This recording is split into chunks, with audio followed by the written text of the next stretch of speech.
If you haven't noticed, I changed my outfit, which I tend to do between segments. I'm sure you're wondering, how did I change so quickly? I like to think I'm Superman, but the truth is that I honestly don't know. It feels like my head was cut out and placed on another body. No, it honestly does. I'm not kidding. You see, my point exactly. Great job, Sami.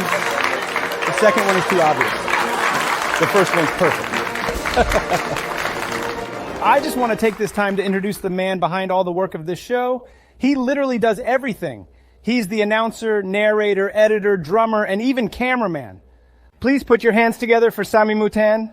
I want a raise, please. Did you say you want a raise? Yes, please. It's still our first show, buddy. Cut me some slack, will ya? Okay, settle down, everyone. I'm just kidding around. But no, seriously, Sami, you're fired. Look, he's still smiling with his thumb up. Mashallah. Mashallah. No, of course, I'll take good care of you, inshallah. Okay, so enough goofing around. Let's dive in the topic of the show. Now, in this video, I will be the one speaking. I'm sure you guys are like, oh God, there's more from him. No, inshallah, you'll enjoy it. Its message is to expose the truth about how technology distracts us and can actually take over our lives. It kind of blocks our way to get closer to Allah, depending on how we use it, of course. Let's now take a look.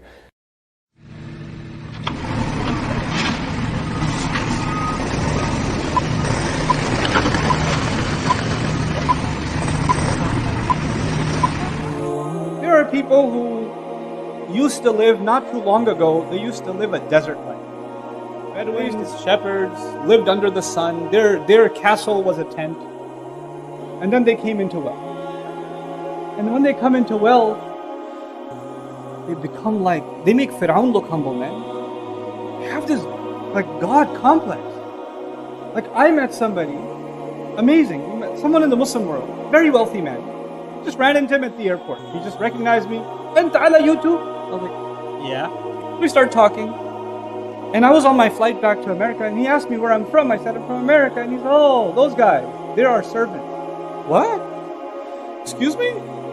And he explained himself to me. He said, you know, they make our cars, they make our phones, they make our watches. Look, American watch. They serve us. Inna lillahi wa inna ilayhi raji'un. The delusion that a person, this is ilha. Like how deluded can you become? How distracted can you become? That this is all your life amounts to now. There is such a thing as wealth. You know, even in the Quran, Allah Azza wa Jalla talked about lahu.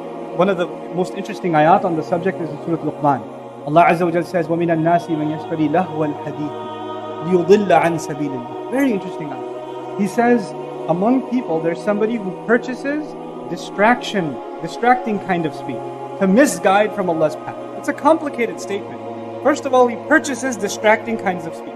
And why does he purchase it? To misguide from Allah's path. Now what does this all mean?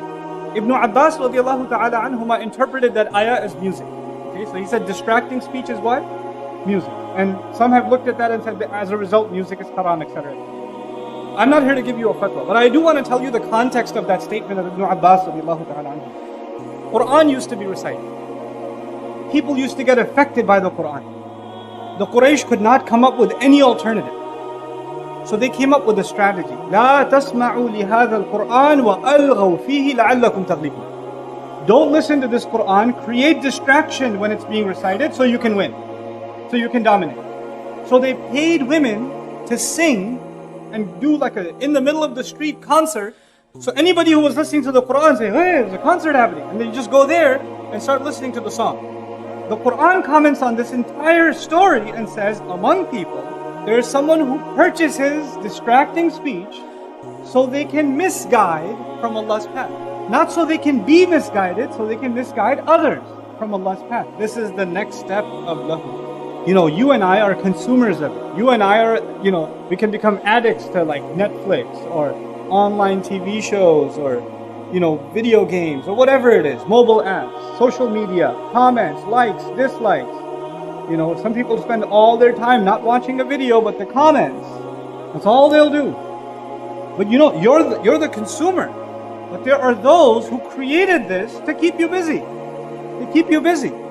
I don't want to go too long on this subject, but I do want to say one thing that is close to my heart. That hurts me a lot. You know, Fir'aun was very afraid of Banu Israel. People don't know that. Quran says that he was actually afraid. You know, وَنُرِيَ فِرْعَوْنَ وَهَامَانَ وَجُنُودَهُمَا مَا كَانُوا يَحْذَرُونَ. They used to be afraid. Why? Because they had the Banu Israel were oppressed. They were treated like slaves. They were beat up, tortured. If you have enough young men who see their mother being pushed, their sister being harassed, and they're treated like garbage, and there's enough of them, they're gonna eventually have a revolution. He was afraid of a revolution. So he used to kill the baby boys every other year. Or every often when there's too many baby boys, he would kill them. Why? Because you cannot have too many young men. Because if you have too many young men, they'll have a lot of ghira, self-respect. They might rise and there might be a revolution. He was afraid of that. He needed to keep the population under control. Today, if Fir'aun was alive today, he wouldn't have to kill any babies. You just hand them an iPad, man. They'll never become men. Don't have to worry about it. They'll be 25 years old. That's all they'll be doing. They're not going to know anything about justice or equality or making their society a better place or contribution or thinking about, how Allah has given them talents that are supposed to be used for something greater than themselves. They're never going to think about that stuff. They're just going to be lost in their PlayStation 4 and the next trophy they win. Salam. If you enjoyed this segment of the Islamic Tonight Show, then you're going to love the full episode to my left, or you can enjoy another segment to my right. I'd point to them, but obviously I cannot. Who knows, maybe one day I will. Anywho, don't forget to like, subscribe, and share this video, and inshallah, Allah will reward you.